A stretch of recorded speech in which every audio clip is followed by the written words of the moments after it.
Dice así la palabra del Señor. Juan a las 7 iglesias que están en Asia, gracia a vosotros y paz de aquel que es y que era y que ha de venir, y de los 7 espíritus que están delante de su trono, y de Jesucristo, el testigo fiel, el primogénito de los muertos y el soberano de los reyes de la tierra, al que nos ama y nos libertó de nuestros pecados con su sangre, e hizo de nosotros un reino y sacerdotes para su Dios y Padre. A Él sea la gloria y el dominio por los siglos de los siglos. Amén. He aquí viene con las nubes, y todo ojo le verá, aun los que le traspasaron, y todas las tribus de la tierra harán lamentación por Él. Sí, amén. Yo soy el Alfa y la Omega, dice el Señor Dios, el que es y que era y que ha de venir, el Todopoderoso. Padre, nosotros vamos a exponer esta porción de tu palabra y queremos pedirte a ti, oh Señor, que nos has regalado esta porción para nuestro beneficio y edificación, que se ensanches nuestra mente y también nuestro corazón, para que nosotros podamos recibir estas cosas, depositarlas en lo más profundo de nuestro ser y que nosotros podamos así ser transformados de dentro hacia afuera. Ven, oh Señor, y háblanos. Ven y permítenos concentrarnos en este tiempo y que aún esto nos prepare para la participación en la cena del Señor que queremos celebrar al final de este servicio y recordar así la muerte de nuestro amado Salvador. Amén. Y esto te lo rogamos a ti, Señor, en el nombre de Jesús. Amén.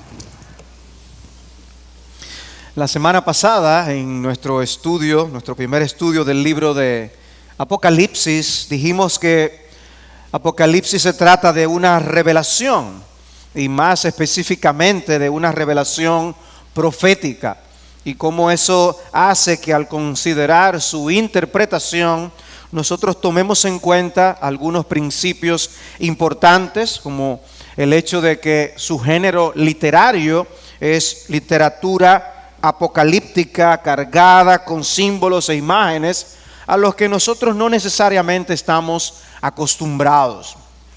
Y en la sección que estudiaremos hoy hallamos información adicional con respecto a la naturaleza del libro, y es que se trata de un material epistolar también. Además de ser una literatura apocalíptica, estamos estudiando un libro epistolar. Es una especie de carta, y por eso la salutación que nosotros vamos a estar considerando en estos versículos. Pero no es una salutación normal, y nos vamos a dar cuenta al estudiar el pasaje. Tiene los elementos de un saludo, se menciona el autor, se mencionan a los destinatarios, la bendición o el deseo que expresa hacia los destinatarios y otras cosas más, pero es un saludo. Pero es un saludo especial por lo que nosotros vamos a estar viendo a medida que avancemos en el estudio de esta tarde. Sin embargo, antes de ver esos aspectos que lo hacen un saludo especial, quiero que veamos el saludo en sí. Y es mi primer punto del mensaje de hoy, el saludo, y va desde los versículos 4 hasta la primera parte del versículo 5. El saludo. Y leyendo una vez más, dice el saludo así: Juan a las 7 iglesias que están en Asia, gracia a vosotros y paz de aquel que es y que era y que ha de venir, y de los 7 espíritus que están delante de su trono, y de Jesucristo el testigo fiel, el primogénito de los muertos y el soberano de los reyes de la tierra. Hay un autor humano que inmediatamente nos es presentado aquí, y el autor es Juan, y nosotros creemos que se está haciendo referencia al apóstol Juan, el Juan que se recostaba de los pechos del Señor, el Juan que era del círculo íntimo del Señor, el Juan que posiblemente para la fecha que se escribe Apocalipsis era un hombre anciano exiliado en la isla de Patmos, lo cual veremos un poco más la semana siguiente si el Señor lo permite. Los destinatarios son 7 iglesias en Asia Menor, las cuales son especificadas en el versículo 11. Simplemente se menciona que fueron 7 iglesias en el versículo 4, pero en el versículo 11 se ubica cuáles son. Dice: escribe en un libro lo que ves y envíalo a las 7 iglesias, a Éfeso, Esmirna, Pérgamo, Tiatira, Sardis, Filadelfia y Laodicea. Las iglesias recibían cartas que eran enviadas y se hacía un recorrido por las cuales estas cartas podían ser llevadas por las diferentes iglesias en las diferentes ciudades. Podía ser en un orden particular dependiendo de cómo quedaran la ubicación de estas ciudades, pero eran cartas circulares. En Asia Menor, que es donde estaban estas iglesias, lo que hoy conocemos como Turquía, había otras iglesias. No eran estas iglesias que se mencionan aquí las únicas que habían en ese momento. Podemos mencionar, por ejemplo, las iglesias de Colosas, Hierápolis, Troas. Eran iglesias que también se ubicaban allí en Asia Menor. Ahora, inmediatamente debemos observar la mención del número 7 aquí como un número importante en el libro de Apocalipsis. El 7 es predominante en el libro de Apocalipsis. Eso es un símbolo de plenitud, de algo que está completo, de perfección. Y por eso también se usa el número 6 como señal para referirse a algo que queda corto de lo que debe ser. Pero el número 7 habla de plenitud. Los sacerdotes, por ejemplo, lo encontramos en el libro de Levítico, debían rociar 7 veces el altar con la sangre de los sacrificios. Y uno puede preguntarse por qué aún 7 veces. Dice Levítico 4:6: el sacerdote mojará su dedo en la sangre y rociará de la sangre 7 veces delante del Señor frente al velo del santuario. Y luego en el versículo 17: mojará el sacerdote su dedo en la sangre y la rociará 7 veces delante del Señor frente al velo. Y yo creo que está haciendo una referencia al hecho de que era un sacrificio ya hecho completo, una manera de decirles ya el sacrificio concluyó, terminó, se hizo lo que Dios había pedido. Y las 7 iglesias, por tanto, tienen también una representación, y yo creo que representan a las iglesias de Cristo. Las 7 iglesias de Apocalipsis representan a todas las iglesias de Cristo de todas las épocas. O sea, no solamente podemos pensar que esto era algo que le pertenecía a ellos y únicamente a ellos. Ni siquiera las cartas que nosotros vemos o las palabras que dirige el Señor específicamente en los capítulos 2 y 3 a cada una de estas iglesias, podemos decir que solamente se trataba de ellos.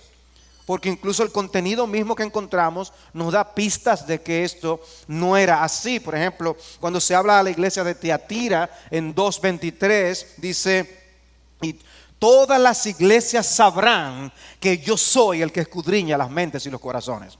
Es algo que va más allá de lo que le quiere decir a ellos en ese lugar, en esa ubicación. Dice un autor: el libro va dirigido a 7 iglesias, es decir, a toda la iglesia universal. Las iglesias a quienes va dirigido son, pues, primordialmente las 7 iglesias de Asia, pero el alcance y el propósito del autor van más allá a todas las iglesias. Y es así que debemos abordar, pues, el contenido también del libro de Apocalipsis. Es un material epistolar, es una correspondencia ajena en ese sentido de la que nosotros nos podemos beneficiar. Además, hay una expresión que el Señor utiliza cuando se dirige a las iglesias en los capítulos 2 y 3, que también nos deja ver que es una correspondencia para todos. El que tiene oído, oiga lo que el Espíritu dice a las iglesias. Y eso se repite en cada uno de los mensajes a las 7 iglesias. Apocalipsis entonces es profecía, pero también es epístola. O sea que ahora podemos resumirlo y decir que Apocalipsis es un libro profético epistolar. Apocalipsis es un libro profético epistolar, y en ese sentido no nos debe sorprender que encontremos en su interior contenido que se aplica muy directamente a los recipientes originales y que se mencionen cosas que estudiaremos en las epístolas, en los mensajes de los capítulos 2 y 3. cosas que sucedían en esos lugares particulares que se mencionan.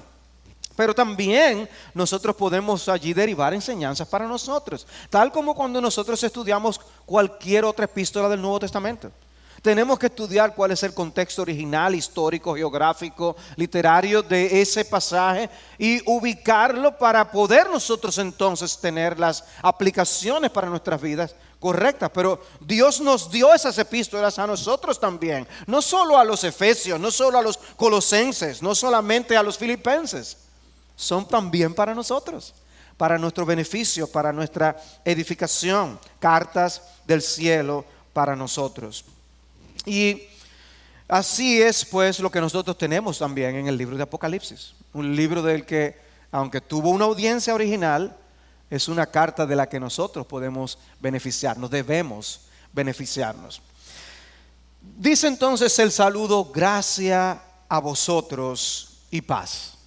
Y eso es un saludo muy común, un saludo que era una especie de recordatorio de que todas las bendiciones del Evangelio fluyen a nosotros de parte de Dios.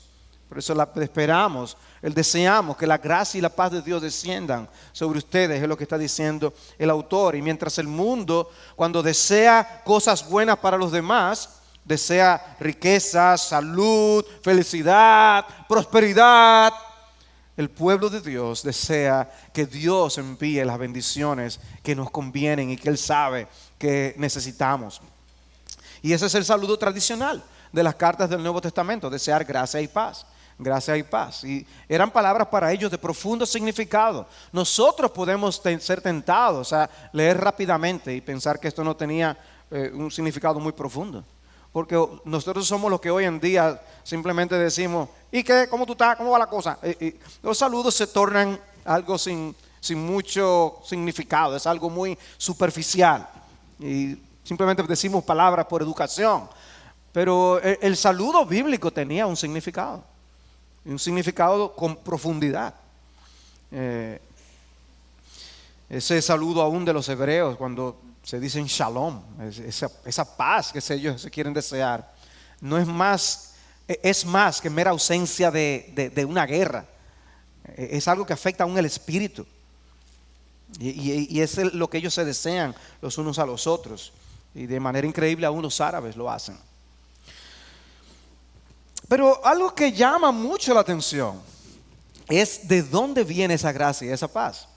Y es que se menciona la Trinidad en esa bendición que el autor está mencionando aquí. Dice que es de Dios el Padre, de Dios el Espíritu y de Dios el Hijo. Observen, dice que es de aquel que es y que era y que ha de venir, haciendo una referencia a Dios el Padre.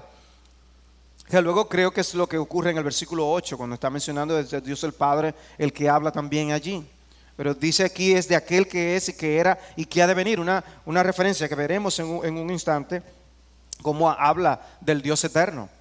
Dios el Espíritu, que es mencionado como de los 7 espíritus que están delante de su trono. Y una vez más el número 7, que habla de perfección y plenitud. Habla del Espíritu de Dios. Y el Espíritu de Dios que tiene que estar presente en cada iglesia.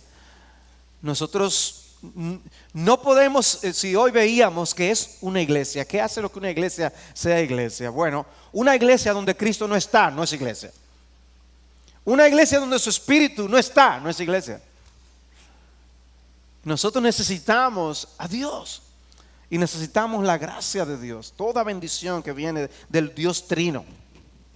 Pero nosotros sabemos cómo el foco de atención del libro de Apocalipsis se coloca sobre Jesús de una manera muy poderosa.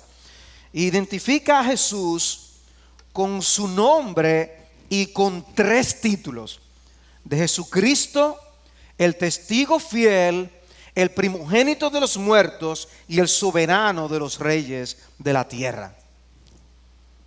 ¿Qué manera de decirlo? Pudo haber dicho y Jesucristo. Gracia y paz de Jesucristo. Pablo lo hace. Pero el autor Juan aquí quiere llamar a la atención nuestra, a detenernos en la persona de Jesús un poco más, no despaches rápidamente este saludo. Y Juan usa el lenguaje del Salmo 89. Estas personas, recuerden, estaban más acostumbradas quizás a lo que nosotros de pensar en esos términos que se usaban en el Antiguo Testamento para referirse al Mesías. Nosotros pensamos más en términos del Nuevo Testamento.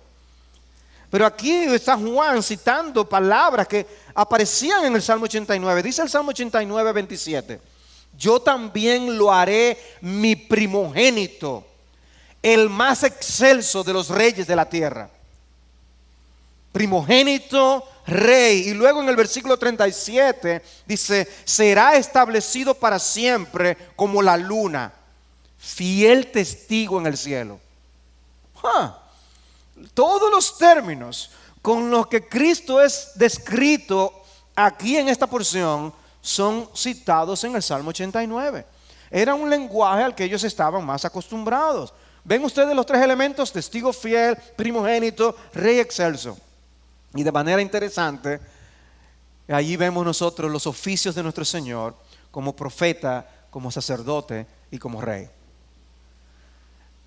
El testigo fiel. Jesús es el profeta. En un mundo caracterizado por la mentira y por la desconfianza, donde no creemos lo que la gente, la gente hasta estornuda diciendo ¡embuste! Porque no cree lo que el otro está diciendo. Sospechamos de lo que los demás nos dicen. Y en un mundo de tanta desconfianza, Cristo es presentado como el testigo fiel. Y eso hay que decirlo. Pero Juan quiere presentarlo ante los hermanos. Y este es el libro en el que vemos a Cristo hablando con autoridad divina y con todo el derecho, como la cabeza de su iglesia, y le dirige palabras a las iglesias y les reprende. Que ustedes tengo en contra de ustedes tal cosa y tal cosa y tal cosa. Habla con autoridad, es el testigo fiel. Y obviamente es Él quien tiene esas palabras para poder animar a su pueblo, porque nosotros podemos confiar en lo que Él nos está diciendo. Sabemos que Él no nos está diciendo las cosas simplemente para que nos sintamos bien, sino que lo dice porque es la verdad. Por eso cuando Él dice, si no fuera así, yo lo hubiera dicho. Él lo hubiera aclarado. Si las cosas no son como Él nos ha explicado, Él lo hubiera aclarado. Él no nos quiere engañar. Las cosas son tal como Él dice.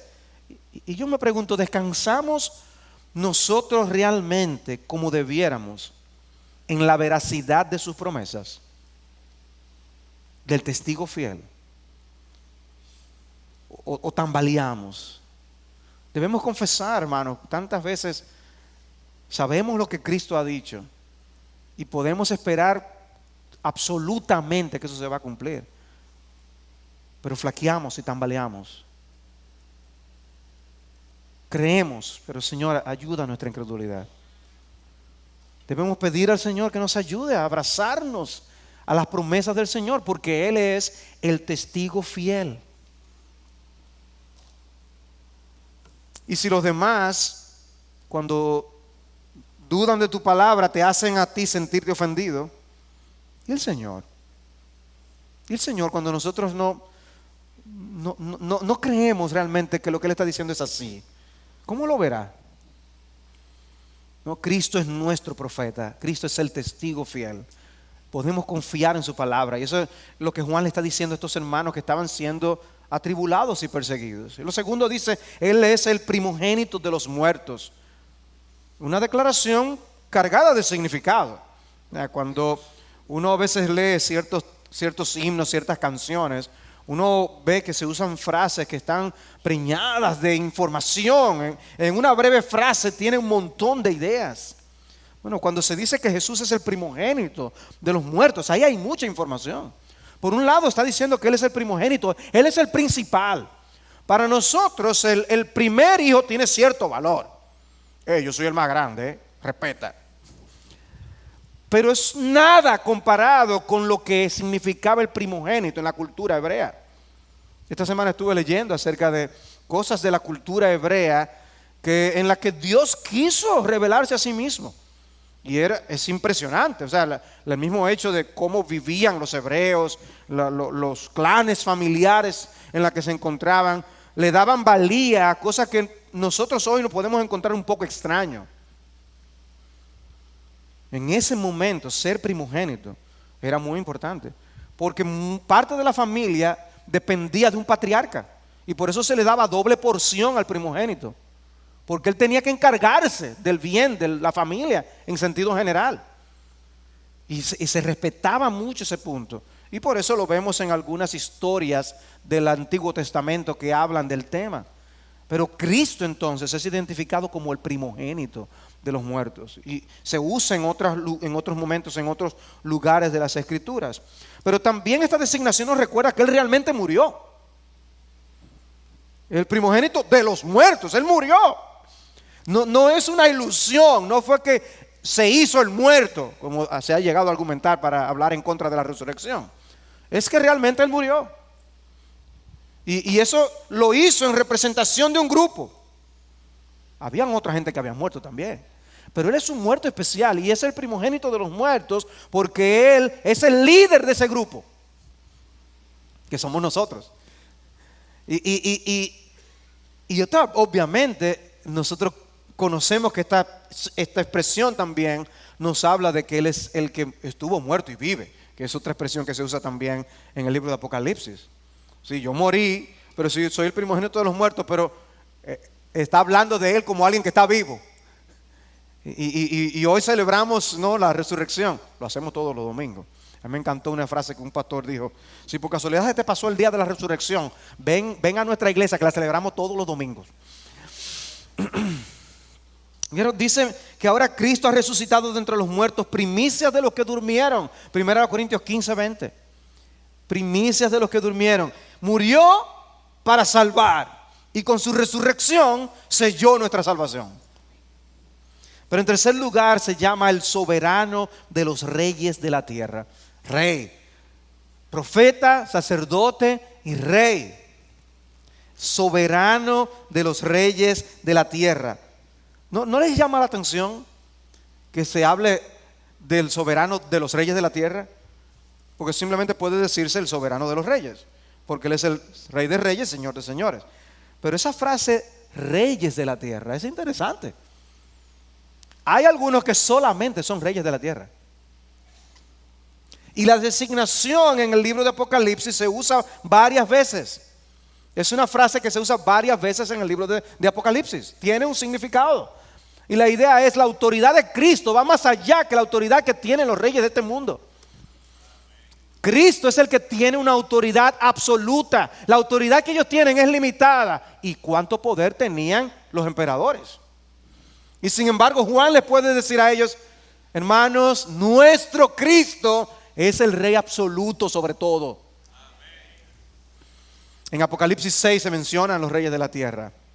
Y allí en ese contexto, en el versículo 15 dice: y los reyes de la tierra, y los grandes, los comandantes, los ricos, los poderosos, y todo siervo y todo libre se escondieron en las cuevas y entre las peñas de los montes, y decían a los montes y a las peñas: caed sobre nosotros y escondednos de la presencia del que está sentado en el trono y de la ira del Cordero, porque ha llegado el gran día de la ira de ellos, y ¿quién podrá sostenerse?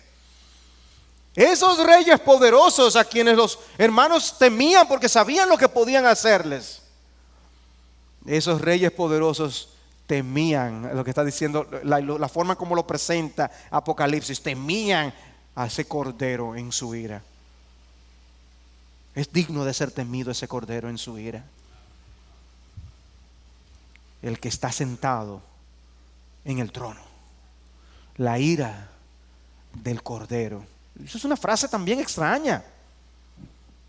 El cordero no se plantea como cuando se quiere hablar de algo fiero, no se usa un cordero. Hay muchísimos otros animales que se pueden usar. Ustedes han visto el Wolverine, como el que se usa en las películas de esta de los hombres X-Men. El animal, el verdadero, no la película. El animal es un animal sumamente feroz. Yo pudiera entender que se hable de la ira del Wolverine,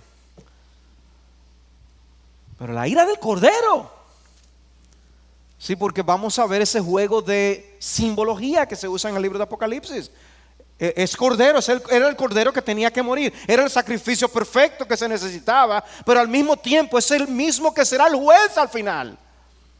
Y los reyes de la tierra se postrarán. Y hermanos, es crucial que nosotros leamos estas porciones y lo veamos como precisamente se ven en esas películas. Los buenos vencen. Aquí Cristo vence. ¿Por qué ese detalle de esta historia? De cómo estos reyes de la tierra quieren que caigas, sean escondidos de esa ira. O cuando llegamos al capítulo 19, qué descripción. Qué descripción.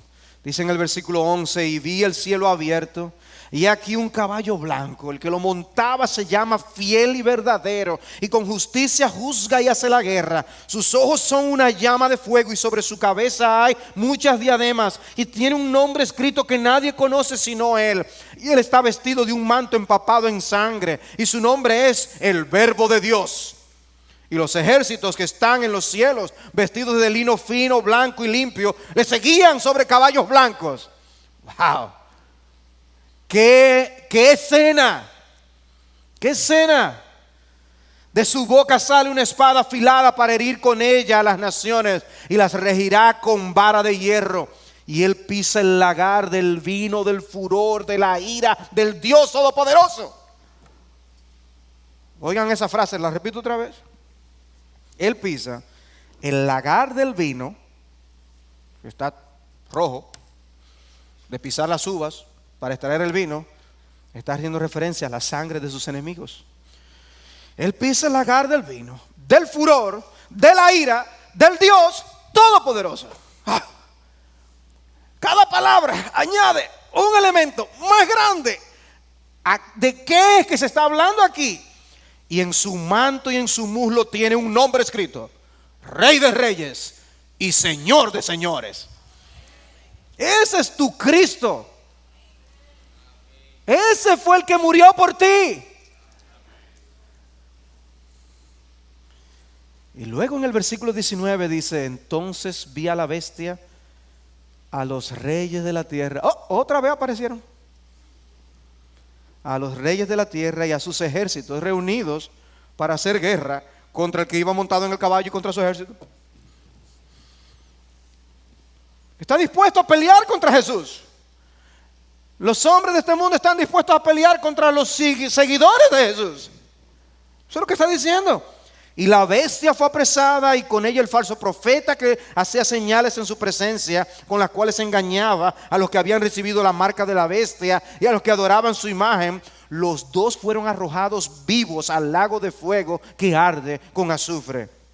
Y los demás fueron muertos con la espada de que salía de la boca del que montaba el caballo. Y todas las aves se saciaron de sus carnes. ¿Ven la descripción de Jesús? ¿Qué descripción del soberano de los reyes de la tierra? Con él que nadie juegue. Esa es la idea. Nadie podrá vencerlo. Hermanos, pongámonos, para poder tener una idea, ubiquémonos. Trata de trasladarte y yo te suelto en uno de los países más opresores que hay en el día de hoy, y te suelto allí.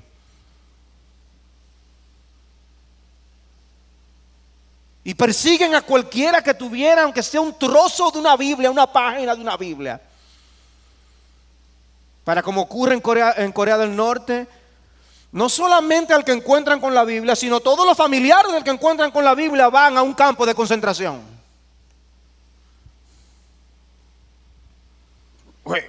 ¿Cómo tú miras esas autoridades? ¿Cómo tú sientes la bota de ellos cuando pisan cerca de ti? Así se sentían estos hermanos con Domiciano como emperador. y las persecuciones contra los cristianos. Y sin embargo, Juan les dice, nosotros, y como veremos, hemos sido amados por el soberano de los reyes de la tierra. Ellos parecen tener poder, pero hay otro que es más grande que ellos. El Salmo 9 hace referencia a esa soberanía cuando dice, tú has reprendido a las naciones. El enemigo ha llegado a su fin en desolación eterna y tú has destruido sus ciudades. El Señor permanece, y dice la Biblia de las Américas entre paréntesis, se sienta en el trono para siempre. Ese es Cristo. Ese es tu Cristo. Pero ese es el saludo. Ese es el saludo que Juan hace. Ahora yo quiero que pasemos a ver en segundo lugar el saludo convertido en doxología. Y aquí es donde el saludo deja de ser normal. El saludo convertido en doxología. Él está hablando de Cristo, de Jesucristo, el testigo fiel, el primogénito de los hermanos, el soberano de los reyes de la tierra. Ahora lee a partir de la mitad del versículo 5.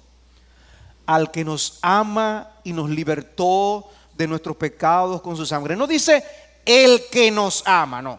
Al que nos ama. Al que nos ama y nos libertó de nuestros pecados con su sangre, e hizo de nosotros un reino y sacerdotes para su Dios y Padre.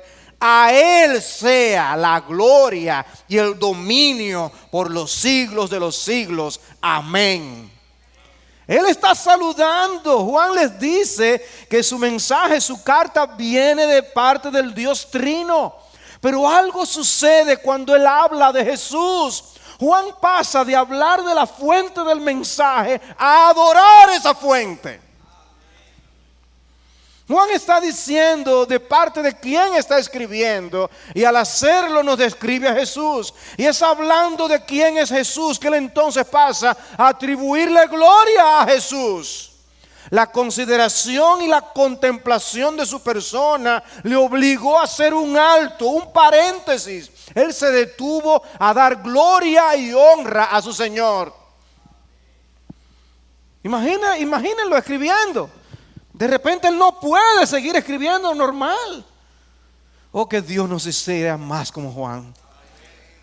Que tuviéramos más esa inclinación a encontrarnos en medio de algo y tener que hacer un alto para adorarlo.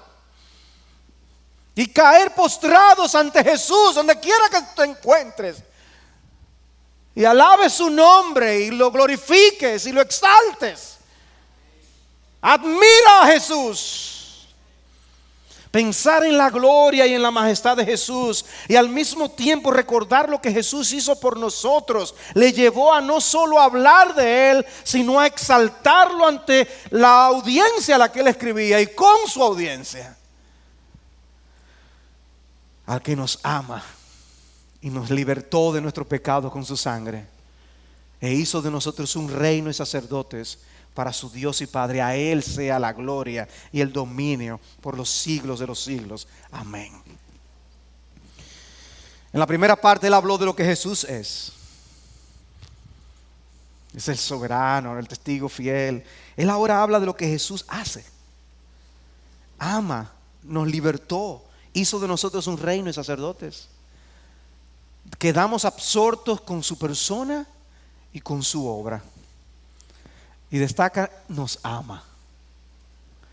El amor de nuestro Salvador hacia nosotros es eterno, es constante. El verbo está en presente. Si observan, hay una diferencia allí, ¿no? Con otras versiones. Y ciertamente es un verbo que se puede expresar en pasado, porque Él nos amó desde la eternidad y se manifestó en el tiempo muriendo en nuestro lugar en la cruz. También es un verbo que se puede expresar en futuro, porque sabemos que Él nos seguirá amando. Su amor es eterno e inmutable, pero durará para siempre. Pero qué bendición con que la expresión de este verbo está en presente. Él, ahora mismo, Jesús nos ama. Y Juan puede decirles a ellos, estoy hablando del que nos ama. Nos amó tanto mientras éramos sus enemigos que murió por nosotros. Y nos ha hecho suyos para siempre. Nuestro amado se comprometió con nosotros. Hoy en la mañana hablábamos del compromiso nuestro con su cuerpo, la iglesia. Pero todo eso es posible porque Él se comprometió con nosotros a amarnos eternamente. Y es interesante ver algunos textos bíblicos donde la Biblia nos habla de ser amados. Como Pablo le escribe a los tesalonicenses y le dice: hermanos amados por el Señor. ¿Qué manera de decirles? O cuando se narra aquel pasaje cuando Cristo lavó los pies de los discípulos, dice: habiendo amado a los suyos que estaban en el mundo, los amó hasta el fin. Qué ternura, qué expresión. Los amó hasta lo sumo, los amó eternamente, es la idea. Y Romanos 5:8, pero Dios demuestra su amor para con nosotros en que siendo aún pecadores, Cristo murió por nosotros. Cristo estuvo dispuesto a morir por nosotros. Él nos ama, Él te ama. Y esto nos lleva a la segunda cosa que Cristo hace por nosotros. Nos libertó de nuestros pecados con su sangre. Nos libertó de nuestros pecados con su sangre. Libertad. Nos libertó de su culpa, nos libertó de su dominio y nos libertó de sus consecuencias. Justificación, santificación, glorificación. Su amor le llevó a actuar a nuestro favor entregándose. En uno de sus libros, Tim Keller hace referencia a Aristóteles, quien decía que era imposible que los hombres pudieran ser amigos de algún Dios. Porque los amigos tienen cosas en común y pueden preguntarse: ¿también tú?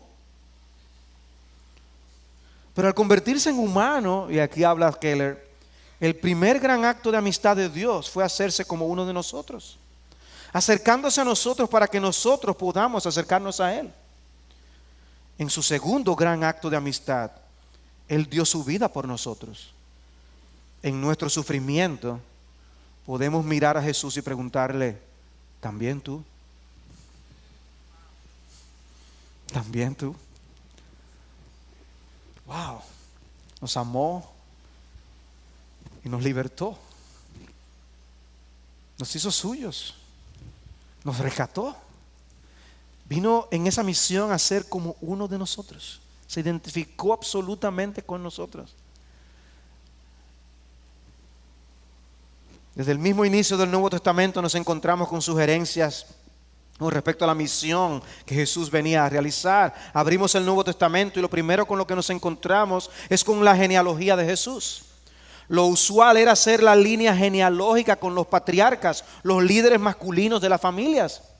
Y cuando nosotros vemos lo que ocurre en las genealogías de Jesús, vemos que se hacen excepciones, incluyendo el caso de que se mencionan 5 mujeres, incluyendo María, su madre. Pero ¿por qué incluir a mujeres como Tamar, Rahab, Ruth, Betsabé, que se mencionan en las genealogías? Sencillamente para destacar el tipo de misión que Jesús venía a realizar. Su redención no iba a ser solamente para los judíos.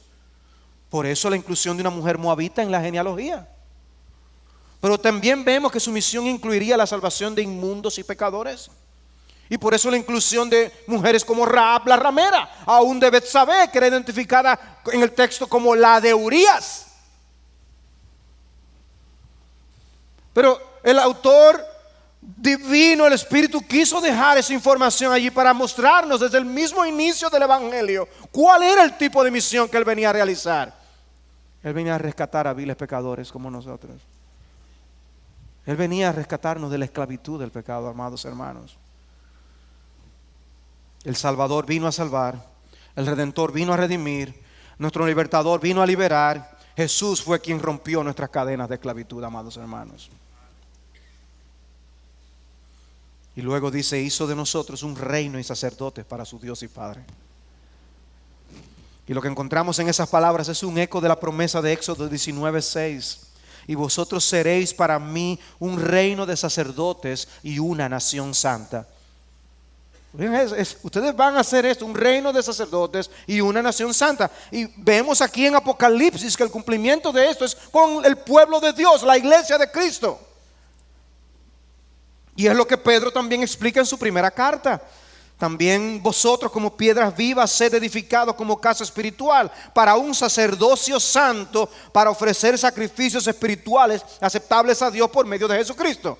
Y luego en el versículo 9, 1 de Pedro 2:5 leí, ahora el versículo 9, pero vosotros sois linaje escogido, real sacerdocio, nación santa, pueblo adquirido para posesión de Dios, a fin de que anunciéis las virtudes de aquel que os llamó de las tinieblas a su luz admirable. Nosotros hemos sido hechos parte de ese pueblo, de ese pueblo de Dios, del que nosotros leemos en el antiguo pacto. No es un paréntesis en el plan de Dios. Somos el cumplimiento del plan de Dios. Y cito aquí a un autor, un comentarista que dice: aplicar estas mismas palabras a los creyentes en Cristo ahora es otra manera de enseñar que en los tiempos del Nuevo Testamento la iglesia es el Israel de Dios. Y es un gran error, hermanos, que cometemos cuando olvidamos o descuidamos ese rol importante con el que Dios mismo nos ha designado a nosotros. Real sacerdocio. Somos reyes y sacerdotes. Por eso en Hebreos dice que debemos ofrecer continuamente mediante el sacrificio de alabanza a Dios, fruto de labios que confiesan su nombre. Para Dios eso no es poca cosa. O en Romanos 1, cuando dice que somos nosotros mismos, que ante la comprensión de lo que ha hecho Dios en su misericordia, debemos ofrecernos a nosotros mismos, a Dios, sacrificio vivo. Esa es la respuesta correcta. Para Dios no es poca cosa que Él nos haya hecho reyes y sacerdotes. Es un privilegio el poder acercarnos a Dios, como nos decía el pastor Marcos esta mañana cuando dirigía la adoración. Y en el capítulo 7 se describe una escena celestial. En el capítulo 7 se habla de que el pueblo de Dios ya no tendrán hambre, ni sed, ni calor alguno, y que Dios enjugará toda lágrima de los ojos de ellos, ¿recuerdan? Y dice: estos que están vestidos con vestiduras blancas, ¿quiénes son y de dónde han venido? Y yo le respondí: Señor mío, tú lo sabes. Y Él me dijo: estos son los que vienen de la gran tribulación y han lavado sus vestiduras y las han emblanquecido en la sangre del Cordero. Por eso están delante del trono de Dios y le sirven día y noche en su templo. Qué descripción para hablar de lo que hacemos como iglesia. Somos sacerdotes de Dios. Antes eran algunos sacerdotes especiales que tenían ciertos privilegios. Ahora todos somos sacerdotes de Dios. Juan el apóstol, que pertenecía al grupo más cercano del Señor, al reflexionar sobre estas cosas, al pensar sobre estas cosas, él quedó deslumbrado. Juan está escribiendo estas cosas y él quedó deslumbrado con ese Cristo con el que él comía, con el que él anduvo. Al ver a Cristo con otros ojos ahora en esta revelación que se le ha dado, él queda deslumbrado. Él pensaba que conocía a Jesús y él mismo prorrumpió en alabanza. A él sea la gloria y el dominio por los siglos de los siglos. Amén. Juan no fue un exagerado. Juan está reaccionando apropiadamente a la revelación del Cristo glorioso. Somos nosotros los que nos quedamos cortos de ojos para ver la gloria de Jesús. Somos nosotros los que nos deslumbramos con otras cosas que deslumbran nuestras almas. Pero lo verdadero, lo correcto, lo real es que nosotros quedemos deslumbrados con Jesús. ¿Qué será lo que ocurrirá en la eternidad? Dice Philip Hughes: la apropiada atribución que ahora sigue a Él sea la gloria y el dominio por los siglos. Amén. Es en sí misma una efusión de alabanza sacerdotal.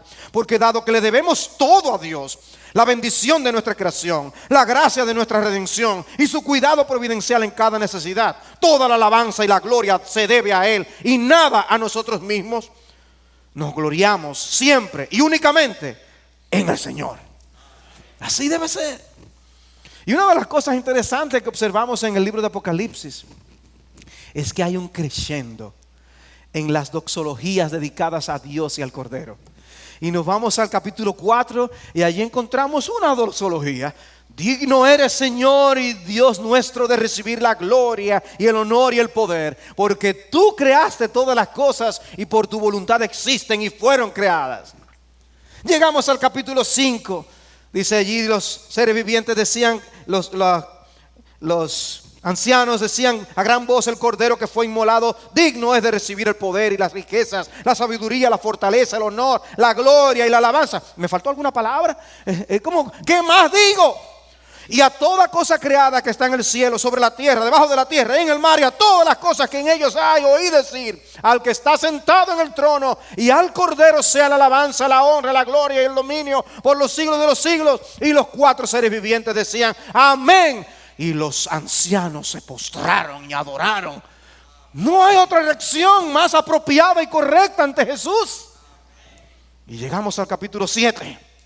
Y allí nos dice en el versículo 9: después de esto miré y vi una gran multitud que nadie podía contar, de todas las naciones, tribus, pueblos y lenguas, de pie delante del trono y delante del cordero, vestidos con vestiduras blancas y con palmas en las manos, y clamaban a gran voz: la salvación pertenece a nuestro Dios, que está sentado en el trono, y al cordero. Y todos los ángeles estaban de pie alrededor del trono y alrededor de los ancianos y de los 4 seres vivientes, y cayeron sobre sus rostros delante del trono y adoraron a Dios, diciendo: amén. La bendición, la gloria, la sabiduría, la acción de gracias, el honor, el poder y la fortaleza sean a nuestro Dios por los siglos de los siglos. Amén. Eso es lo correcto. Y eso es lo que haremos en gloria. Y eso es lo que tenemos que pedir: Señor, muéstranos a Jesús. Muéstranos la gloria de Jesús para reaccionar apropiadamente ante nuestro Salvador. Qué visión de Jesús. Qué visión de Jesús tuvo Juan. Y Juan está escribiendo la salutación, él no aguantó más. Oh, que Dios nos dé esos momentos. Una visión de Jesús que produzca, no que simplemente queramos las cosas de Jesús, sino que queramos a Jesús. Por eso, dice Derek Thomas: cuando uno se centra en Cristo, su persona y su obra consumada, jamás le alabaremos demasiado. Y ahí se me fue la mano. Yo creo que lo alabé demasiado. No, hermanos.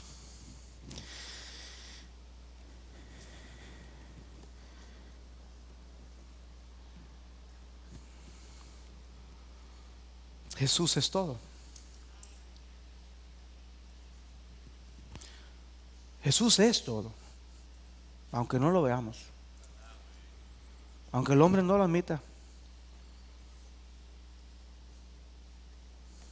Por eso es todo lo que un hombre tiene que hacer para perderse es no hacer nada con Jesús.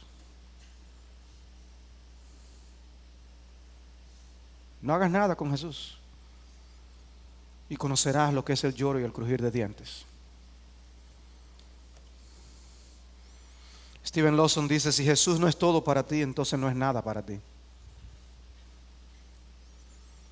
Oh, que el Señor nos conceda oír al que nos amó y nosotros pedirle al Señor: ayúdame a amarte más. Pero el saludo no solamente quedó convertido en doxología, el saludo también quedó convertido en anuncio. El saludo también quedó convertido en anuncio. Versículo 7. Juan acaba de escribir una expresión de alabanza y adoración, y en lo siguiente vemos Dios el Padre aquí, algo que dijo Dios el Padre: he aquí viene con las nubes, y todo ojo le verá, aun los que le traspasaron, y todas las tribus de la tierra harán lamentación por él. Sí, amén. Yo soy el alfa y la omega, dice el Señor Dios, el que es y que era y que ha de venir, el Todopoderoso. sea que Juan todavía no ha comenzado a escribir el contenido de su carta. Él está dando el saludo. Y vemos ya todo lo que está pasando. Y él no puede aguantar y da un anuncio importantísimo. Cristo viene. He aquí viene con las nubes y todo ojo le verá. He aquí. Es una expresión que se usa 25 veces en el libro de Apocalipsis. Es como, mira, presta atención. Introduce algo importante. He aquí viene con las nubes. Cristo viene. Y hermanos, no viene de incógnito. Cuando Él vino por la primera vez, muy pocos se enteraron. Pero su segunda venida será muy diferente. Todo ojo le verá. Y este versículo hace referencia a dos textos del Antiguo Testamento. Uno es Daniel 7:13, donde dice: seguí mirando en las visiones nocturnas, y he aquí con las nubes del cielo venía uno como un hijo de hombre. De manera que lo que está haciendo Juan es hacer referencia a un texto profético del Antiguo Testamento. Además, en Apocalipsis 14:14 hay otro versículo en el que Juan hace referencia a ese mismo versículo de Daniel. Allí él dice en Apocalipsis 14:14: y miré y he aquí una nube blanca, y sentado en la nube estaba uno semejante a hijo de hombre. Otra vez referencia a lo mismo. Es evidente que Juan quiere que relacionemos estos libros apocalípticos entre sí y que identifiquemos a Jesús como el Mesías prometido en el Antiguo Testamento. Viene con las nubes, dice el texto. No solo Daniel ya lo había mencionado, Jesús mismo también hace referencia a su regreso de gloria y lo dice con ese lenguaje de nubes. Yo creo que esas nubes son la gloria del Señor. Dice en Mateo 24:30: entonces aparecerá en el cielo la señal del Hijo del Hombre, y entonces todas las tribus de la tierra harán duelo y verán al Hijo del Hombre que viene sobre las nubes del cielo con poder y gran gloria. Será un evento súper glorioso. Y luego también en el capítulo 26, versículo 64: os digo que desde ahora veréis al Hijo del Hombre sentado a la diestra del poder y viniendo sobre las nubes del cielo. Ese lenguaje de esas nubes era un lenguaje al que los judíos conocían, que hacía referencia a esa majestad y esa gloria. En el Salmo 97:2 dice: nubes y densas tinieblas le rodean. Tenemos un himno que hace referencia a eso, que a veces cantamos. Pero es una imagen diferente a la que tantos tienen acerca de Jesús. Este es un Jesús de gloria y vendrá en gloria. El otro texto al que se hace referencia es Zacarías 12:10. Y Zacarías 12:10 dice: y derramaré sobre la casa de David y sobre los habitantes de Jerusalén el espíritu de gracia y de súplica, y me mirarán a mí, a quien han traspasado, y se lamentarán por él como quien se lamenta por un hijo único, y llorarán por él como se llora por un primogénito. Zacarías hace referencia a dos momentos distintos. Uno es el momento en que Jesús fue traspasado, haciendo referencia a su muerte. Y el otro es referencia a la segunda venida. Muchos se lamentarán en aquel día y llorarán por él. Yo les leí eso hace un instante en las palabras de Cristo en Mateo 24:30. No solo se habla de las nubes de gloria, allí también se dice que habrá lamentación, como lo menciona Apocalipsis. Habrá duelo cuando vean a Jesús. Todo ojo le verá, aun los que le traspasaron, y todas las tribus de la tierra harán lamentación por él. Permítame citar a Philip Hughes una vez más. Dice: el número de aquellos que le traspasaron no se limitará entonces a aquellos que fueron responsables de su crucifixión y a los que clavaron los clavos en sus manos y en sus pies, sino que incluirá a todas las personas de toda nacionalidad y de cada generación cuyos pecados, por así decirlo, lo fijaron a la cruz. El lloro universal será el lamento angustioso de todos los que rechazaron la gracia que fluye de esa cruz, mientras ahora la ira del juicio divino les abruma. ¿Qué será ver a ese Cristo que vino en su primera vez a librar al hombre del pecado? Pero dice que ya la próxima vez que Él venga, Él no va a venir con ese plan. Él va a venir a juzgar el pecado. Dice que los hombres harán lamentación. No será un lamento de tristeza, de contrición de pecado. Sencillamente el remordimiento de no haber aprovechado la oportunidad de haber sido de Jesús, de no creer a Jesús, de no abrazar a Jesús, de que el tiempo de la conversión se le pasó. Qué momento tan terrible y angustioso debe ser ese. Cristo de vuelta y el hombre haciendo lamentación ante Él.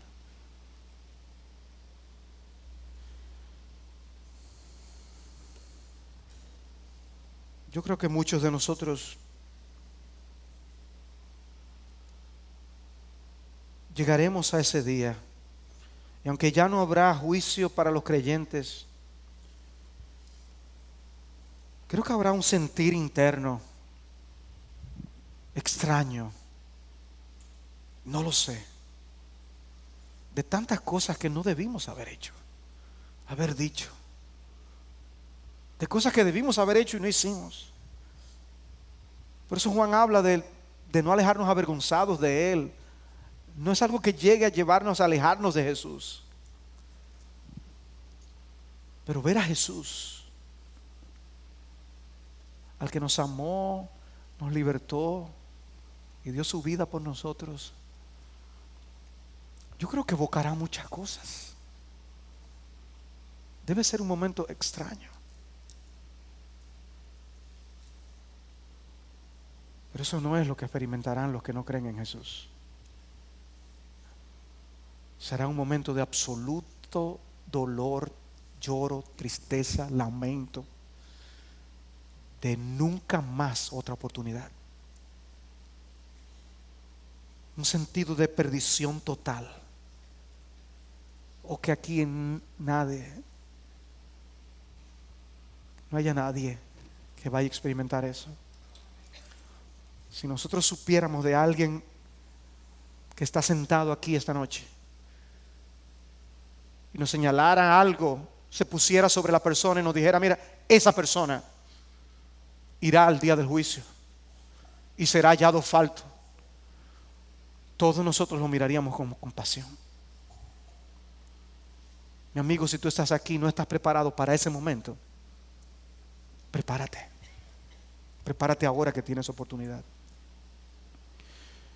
Pero al final, el versículo 8 dice, y esto es parte del anuncio, esto nos está diciendo: ¿quién es que dice que Cristo viene?